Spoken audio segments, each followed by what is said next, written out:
Radio, l'invité politique, Jean-Jacques Bourdin.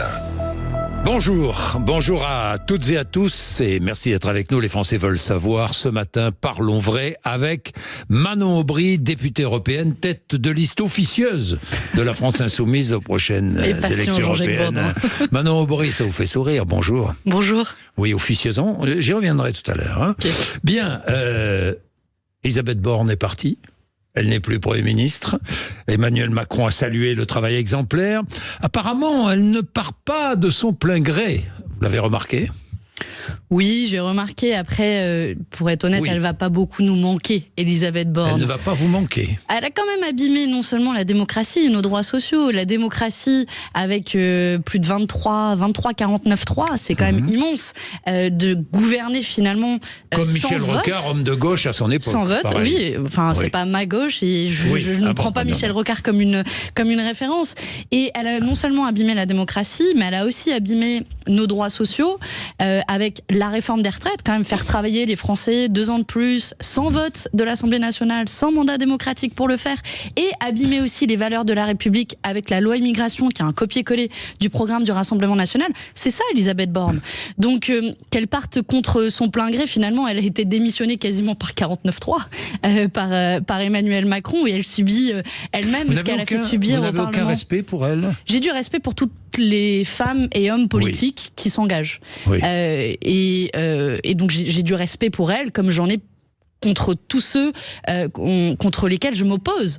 Mais je n'ai pas de respect pour sa politique. Par exemple, je n'ai pas de respect pour sa politique, Jean-Jacques Bourdin. Qu'allez-vous dire à vous avez du respect pour la femme ? Et vous n'avez pas de respect pour sa politique. Exactement. J'ai du respect pour toutes celles et tous ceux qui font le choix de s'engager politiquement. Mais je sais combien sa politique a fait du mal dans le pays. Aux millions de personnes là, qui nous écoutent. Est-ce qu'il y a des millions d'auditeurs sur Sud Radio ? J'espère. Il y en a de plus en plus, dans tous les cas. Aux millions de personnes qui nous écoutent et qui vont devoir travailler 2 ans de plus de leur vie sans gagner le moindre euro de plus de leur retraite. C'est ça la politique d'Elisabeth Borne. Ce sont aussi des travailleurs migrants qui ne vont pas être régularisés à cause de la loi immigration.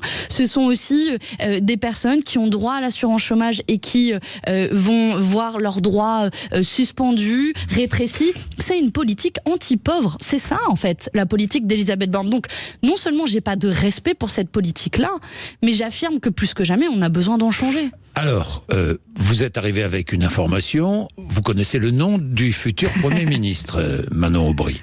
Un gros scoop. Oui, un gros scoop. Je crois qu'il s'appelle Emmanuel Macron. On l'aura tous deviné. Pour vous, oui, c'est clair. Oui, honnêtement, on peut avoir un long débat. Est-ce que ça va être Gabriel Attal ou pas ? Mais la vérité, ça peut être Gabriel Attal, Julien de Normandie, Pif, Paf, Paul ou Jacques. On sait très bien qu'à la fin, celui qui décide, il se trouve à l'Élysée. Donc vous pouvez changer la cour autant que vous voulez. Si vous ne changez pas le roi, c'est la politique, vous avez raison, de la Ve République. Ah non, tous décident chez Jean-Luc Mélenchon. Non, je vous rassure. C'est une vieille façon de faire de la politique, ça, Manon. Je vous rassure, Jean-Luc Mélenchon n'est pas là à tirer toutes les ficelles de ce que je vous dis ce matin. Tiens, il est caché derrière ma chaise. Non, plus sérieusement, on est ici. Bon, j'espère qu'il écoute et je le salue si c'est le cas. Non, on est ici dans les travers de la Ve République. Vous avez un homme qui décide seul de l'ensemble de la politique du gouvernement. On en a eu l'épreuve pendant l'ensemble des 2 quinquennats d'Emmanuel Macron, et c'est la démonstration de la toute-puissance d'un régime politique qui confie ce pouvoir dans les mains d'un seul homme et dont il faut changer. Pour moi, c'est la preuve, une fois de plus, que cette Ve République, finalement, elle est périmée et qu'il faut passer à un régime parlementaire, à une Sixième République. Je vous donne un dernier exemple. Le nouveau gouvernement va être nommé là dans les heures qui suivent avec un nouveau Premier ministre. Est-ce qu'ils vont demander, comme dans toutes les démocraties du monde, un vote de confiance de la part de l'Assemblée nationale et du Parlement? Ça se passe, mais dans tous les autres pays du monde. Et en France, le nouveau gouvernement ne serait pas capable de venir chercher un vote de confiance devant l'Assemblée. Vous exigez un vote de confiance. Oui, et je le dis à cette antenne. Elisabeth Borne n'a pas demandé de vote de confiance. En revanche, c'est une des premières Édouard fois. Philippe l'avait fait. Bien sûr. En revanche, tous les autres premiers ministres d'Emmanuel Macron l'ont fait. Mais pas sous ce quinquennat. Mais... Ce qui démontre la faiblesse aussi d'une majorité relative. Et... Donc vous demandez ce vote de confiance au Parlement. Si le Parlement ne valide pas le choix du Premier ministre. Je vais revenir sur Gabriel Attal. Que se passe-t-il? Vous déposez une motion de censure, c'est cela? S'il n'y a pas de confiance dans ce gouvernement... S'il n'y a pas de confiance... Alors, le président de la République doit faire un autre choix. Si vous voulez, à quoi ça sert un vote de confiance? Ça sert à clarifier... Vous déposez une motion de censure. S'il n'y a pas de vote de confiance, nous déposerons une motion de censure. Nous le disons très clairement aujourd'hui, parce que dans une démocratie, on ne peut pas en fait écraser en permanence, s'asseoir en permanence sur le Parlement. Donc si j'ai bien compris, c'est le Parlement qui décide du nom du Premier ministre. C'est le Parlement qui doit valider le nom du Premier ministre. C'est ce que vous souhaitez. Mais c'est le cas dans toutes les démocraties. Mais dans un changement futur, un éventuel changement futur. Dans ce changement-là. Comme lors de la 4e République. Mais attendez, on a élu 577 députés à l'Assemblée nationale. Ce sont eux qui nous représentent directement. Et des sénateurs sont élus aussi. Et des sénateurs. Quand je dis Parlement, ça inclut le sénateur et l'Assemblée nationale. Okay. Mais je vous parle pour là où on a des représentants, c'est-à-dire nos 75 députés de la France insoumise à l'Assemblée nationale. Nous demandons un vote de confiance à l'Assemblée nationale. S'il n'y a pas de vote de confiance, alors nous déposerons une motion de censure qui permettra de clarifier qui soutient le gouvernement et sa politique si dure pour les faibles et si généreuse pour les puissants, et de l'autre côté, qui s'oppose à cette politique du gouvernement. Ça sert à ça, un vote de confiance. Je rappelle votre poids, à 75 députés sur 577. Oui, la NUPES, c'est 151 députés. Non, mais j'oublie la NUPES, elle n'existe plus. J'ai entendu Olivier Faure ce matin qui disait lui-même qu'il voulait déposer une motion de censure. Donc je tends la main à Olivier Faure et je lui dis déposons cette motion de censure ensemble s'il n'y a pas de vote de confiance. Bien. Gabriel Attal, Premier ministre, est-ce que Emmanuel Macron ferait le bon choix? Vous savez, vous le connaissez bien puisque vous étiez à Sciences Po ensemble. Enfin bien. Vous étiez à Sciences Po ensemble. On est de la même promotion. Vous avez le même âge, 34 ans. Oui, on a le même âge. Mais vous savez, Gabriel Attal, la différence entre lui et moi, c'est que c'est un pur produit de la vie politique et du macronisme. Finalement, il n'a fait que ça. Il a quitté Sciences Po avant même la fin de son diplôme pour aller partir en stage avec Marisol Touraine, qui a fait déjà une première réforme des retraites dont on se souvient tous. Et puis ensuite, il n'a travaillé, il s'est mis toute sa vie au service du macronisme. Du macronisme d'Emmanuel Macron, d'un projet politique que je conteste. Il a été ministre du budget, a validé tous ces cadeaux qui ont été faits aux plus riches, n'a rien fait contre l'inflation. Donc finalement, à la fin, vous savez, déjà, ça n'aura pas beaucoup d'importance si c'est Gabriel Attal ou quelqu'un d'autre. On sait on a vu qu'il y a une espèce de feuilletonnage, du remaniement, qui, je crois, n'intéresse pas grand monde. Les gens qui nous écoutent ce matin, ils se demandent plutôt qu'est-ce qui va être fait face à l'explosion des prix. C'est ça les vraies questions qui les gens veulent savoir aussi qui sera Premier ministre. Mais qui sera Premier ministre pour quelle politique, Jean-Jacques Bourdin? Est-ce que Gabriel Attal était, à vos yeux, un mauvais ministre de l'Éducation nationale? Alors, c'est un ministre qui a été ministre 5 mois de l'Éducation nationale. Est-ce que ces 5 premiers mois sont réussis ou pas? J'observe que le principe... Non, je vais vous dire la raison principale. Le principal problème dans l'éducation nationale à l'heure actuelle, c'est d'avoir des profs devant tous les élèves de notre pays. Allez, on lance un sondage sur Sud Radio. Combien de parents peuvent témoigner que leurs enfants n'ont pas tous un professeur devant eux sur l'ensemble des créneaux qu'ils doivent avoir? Est-ce qu'en 5 mois, on met un professeur devant tous les élèves? Je pense que ça doit être la priorité numéro 1. Et au lieu de ça, il a agité le truc de l'abaya, comme si c'était le problème numéro 1 dans les écoles de France de notre pays. Il n'a pas fait que l'abaya, il n'a pas parlé que de l'abaya. C'est la principale chose qui a été mise à son actif et qui, soi-disant, aujourd'hui, justifie sa popularité. Donc pour vous, c'était un mauvais ministre de l'Éducation nationale. Est-ce qu'il n'a S'il choisit Gabriel Attal, est-ce qu'Emmanuel Macron n'a pas la volonté d'installer un duel politique avec Jordan Bardella? Est-ce qu'il n'y a pas cette volonté-là, selon vous? Alors là, vous poserez la question à Emmanuel Macron, quelle est sa stratégie vis-à-vis du Rassemblement national? Moi, ce que j'ai envie de dire, puisqu'on est de la même génération, c'est qu'il ne suffit pas d'être jeune pour avoir un projet tourné vers la jeunesse de notre pays, et que finalement son projet est vieux comme le monde. Vous savez mais vous savez que Jordan Bardella et Gabriel Attal sont les deux personnalités politiques les plus appréciées par les jeunes. Vous le savez, ça? Vous savez, les sondages, ça va... C'est pas les sondages. Allez voir TikTok, allez voir tous les réseaux sociaux, vous verrez quels sont les deux hommes politiques les plus appréciés par les jeunes, Jordan Bardella et Gabriel Attal. Quel est le candidat que vous le vouliez ou non. Quel est le candidat à la présidentielle qui a fait le meilleur résultat chez les jeunes?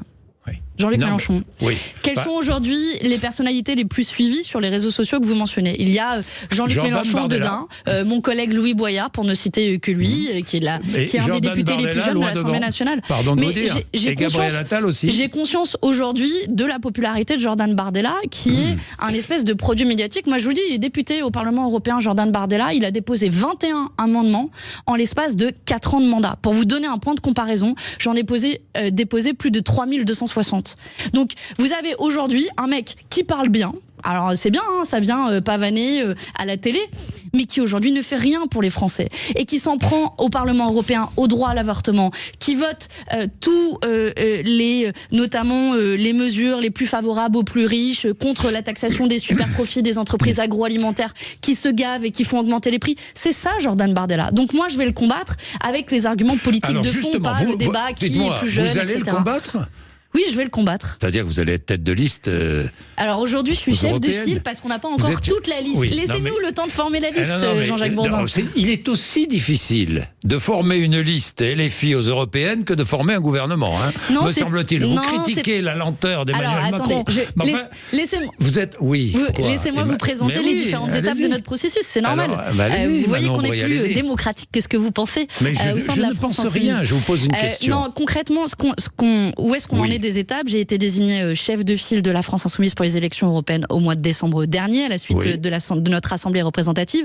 Et nous avons lancé un appel à l'Union populaire, à tous les élus, à tous les sympathisants, à tous les militantes, les militants qui se retrouvent dans le programme de la NUPES. Nous leur disons: rejoignez-nous, venez nous aider à faire vivre ce programme de la NUPES qui nous a permis de faire élire 151 députés à l'Assemblée nationale l'an dernier, qui comporte un chapitre sur les questions européennes. Et aujourd'hui, à cette antenne, je veux encore tendre la main des élus écologistes, tendre la main à des personnalités du milieu associatif, syndical, et leur dire: venez nous aider. Vous avez eu raison de dire que l'extrême droite est aux portes du pouvoir. C'est la raison pour laquelle il faut se regrouper, y compris pour ces élections européennes. Est-ce que vous tendez la main au NPA ? Je tends la main à tous ceux qui se retrouvent dans le programme de la NUPES. Alors, liste commune, le NPA, le nouveau parti anti-capitaliste, le NPA veut une liste commune avec LFI.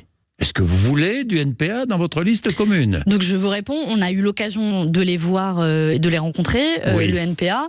Nous leur disons très clairement que nous nous regroupons autour d'un programme. C'est la clarté, c'est le premier élément. Et à ce niveau-là, le NPA s'est toujours tenu à distance du programme de la NUPES, un certain nombre de points qu'il ne partage pas et qui rendent forcément difficile la conclusion d'un accord. On va avoir des discussions avec eux. Le NPA veut une liste commune. Oui, mais ça suffit pas de dire on veut une liste commune. Il faut des bases politiques communes. Ça ne vous gêne pas d'accueillir le NPA qui est visé par une enquête pour apologie du terrorisme? Mais je vous ai pas dit qu'on accueille le NPA. Je viens de vous dire exactement l'inverse. Je viens de vous dire qu'il faut qu'on ait un programme commun, et à ce stade, nous n'avons pas de programme commun avec le NPA. S'il y a un programme commun, ça ne vous gêne pas que le NPA soit visé par une enquête pour apologie du terrorisme? Moi, je ne partage pas les positions qu'a pris le NPA, notamment sur la question du Hamas. C'est précisément pour cette raison qu'ils sont poursuivis. Après, je suis aussi pas dupe des poursuites qui visent à faire taire toutes celles et tous ceux qui s'élèvent pour défendre le peuple palestinien, même si je tiens à dire ici que je ne partage pas l'expression qu'ils ont eue, en l'occurrence sur le Hamas. Bien, on en a déjà parlé, mais je reviendrai sur la situation au Proche-Orient. Un mot d'Europe encore. Pourquoi, selon vous, le Brexit a coulé la Grande-Bretagne économiquement? Parce qu'il a été mal préparé, je pense, et qu'il y a une forme de repli économique. Je ne sais pas si on peut dire couler la Grande-Bretagne, ça dépend quels indicateurs. Enfin, couler, le mot est familier. Mais le mot est peut-être un peu fort. A fortement fragilisé économiquement. Le mot est peut-être un peu fort. A fortement fragilisé économiquement la Grande-Bretagne. Mais Jean-Jacques Bourdin, c'est quoi l'Union européenne? C'est un marché économique. Ça veut dire que c'est protecteur. Ça peut être protecteur, bien entendu que ça peut être protecteur, parce que vous avez une puissance d'action forte de 500 millions de citoyens et de consommateurs. Mais ça peut aussi fragiliser quand vous mettez les peuples en concurrence. Je vous prends un exemple concret d'un débat du moment sur les questions européennes, qui est l'élargissement à de nouveaux pays de l'Union européenne, à des pays comme la Moldavie par exemple. où le salaire minimum est autour de 200 euros. Oui. Quand vous avez le salaire minimum qui est autour de 200 euros, et en France de 1400 euros... Vous êtes contre l'élargissement? Je suis contre l'élargissement parce que je ne veux pas mettre... contre l'élargissement à l'Ukraine? Parce que je ne veux pas mettre en compétition les peuples les uns avec les autres. Vous êtes contre l'élargissement à l'Ukraine? Je pose une condition à l'élargissement, c'est celle d'une harmonisation sociale, fiscale et environnementale. Est-ce que vous êtes contre l'élargissement à l'Ukraine? Oui, je suis contre l'élargissement à l'Ukraine, précisément pour cette raison, parce que la condition de l'harmonisation sociale, fiscale et environnementale n'est pas remplie. Si on élargit aujourd'hui à des États dont les salaires minimums sont autour de 200 euros, voire même moins dans le cas de l'Ukraine, alors qu'est-ce qui va se passer, Jean-Jacques Bourdin? C'est des délocalisations massives, comme on a déjà vu partout dans le pays. C'est Whirlpool à Amiens qui est parti en Pologne parce que les salaires sont plus faibles et parce que les entreprises en profitent. Plus de la moitié des délocalisations en France sont liées à l'élargissement de l'Union européenne, parce que si vous avez un marché économique commun, ok, mais dans ce cas-là, il faut des règles communes protectrices qui tirent par le haut et non par le bas. Et c'est ça l'erreur de l'Union européenne, c'est d'avoir fait une compétition du tous contre tous sans faire des règles qui protègent les gens, qui protègent la planète. Et c'est pour ça que je vais me battre pour cette campagne des élections européennes. Manon Aubry, vous déplorez l'abandon du chèque alimentaire. Bruno Le Maire l'a annoncé hier. Pourquoi? Parce que vous mettez en parallèle aussi l'abandon du chèque alimentaire, que vous mettez en parallèle avec les distributions de dividendes aux entreprises du CAC 40. 97 milliards d'euros. 97 milliards d'euros, une augmentation de plus 21% cette année de dividendes versés aux actionnaires. Imaginez seulement, Jean-Jacques Bourdin, si le même taux d'augmentation avait été appliqué au salaire des Français. Tous ceux qui nous écoutent là aujourd'hui, imaginez sur votre feuille de paye plus de 21% d'augmentation. Pourquoi? Il y en a des gens qui se gavent. C'est un peu facile. Vous comprenez bien que la distribution de dividendes est indispensable. Moi, ce que je comprends, c'est qu'il y a une minorité de gens qui se gavent sur le travail des gens. Mais est-ce que la distribution de dividendes est indispensable dans la vie d'une entreprise, et notamment d'une très grande entreprise qui fait du bénéfice? En tout cas, ce dont je suis sûr... Grâce à l'actionnariat, ces très grandes entreprises se sont développées. Ce dont je suis sûr, c'est qu'il n'est pas indispensable de multiplier par 4,5, 4,5 en l'espace de 20 ans le versement des dividendes aux actionnaires. Derrière, les salaires n'ont pas suivi. Et les seules choses qui augmentent en parallèle, c'est le prix du paquet de pâtes. Tiens, plus 20%, c'est l'augmentation moyenne du prix du paquet de pâtes en France. L'augmentation du prix du paquet de pâtes, plus 20%. Augmentation du versement du dividende aux actionnaires, plus 20%. Et les salaires derrière, ils suivent pas. Ils suivent pas, et on a des gens qui galèrent. On a un tiers des Français qui aujourd'hui sautent des repas en France parce qu'ils n'ont plus les moyens de se nourrir. Voilà quelle doit être la priorité, bloquer les prix des produits de première nécessité plutôt que laisser une poignée d'individus une feuille de route pour le nouveau Premier ministre. Manon Aubry. Voilà, s'il m'entend ce matin. Je termine. Jeudi et vendredi, Israël sera jugé par la Cour internationale de justice. À La Haye, Israël est accusé de génocide. Est-ce que pour vous, Israël est coupable de génocide du peuple palestinien à Gaza? En tout cas, les représentants des Nations Unies ont indiqué le risque à la fois de nettoyage ethnique et de génocide dans la bande de Gaza. Mais est-ce que pour vous, ce sera à la justice. C'est un génocide. Ce sera à la justice de mettre le mot. Moi, ce que j'observe, c'est qu'il y a des risques. Il y a des risques de génocide. Je reprends les termes exacts des représentants des Nations Unies qui sont sur place, qui connaissent mieux la situation que nous. Et ce que j'observe en pratique, c'est que aujourd'hui, on en est à plus de 20 000 morts dans la bande de Gaza. C'est le conflit le plus meurtrier en si peu de temps depuis la Seconde Guerre mondiale, et que le gouvernement israélien continue de faire pleuvoir sans discrimination des bombes, continue de massacrer des enfants. Parmi les plus de 20 000 morts, on a près de la moitié qui sont des enfants, 10 000 enfants, sans compter tous les blessés, les amputés. Qu'est-ce qu'ils ont fait ces gamins, à part naître au monde dans la bande de Gaza, pour se retrouver sous les bombes? Mais que personne ne conteste, Jean-Jacques Bourdin, les Nations Unies, les ONG qui sont sur place. Si vous avez d'autres chiffres, fournissez-les moi. Non, mais je n'en ai pas. Moi, je dis simplement chiffre du Hamas, c'est tout. Je ne conteste aucunement ces chiffres.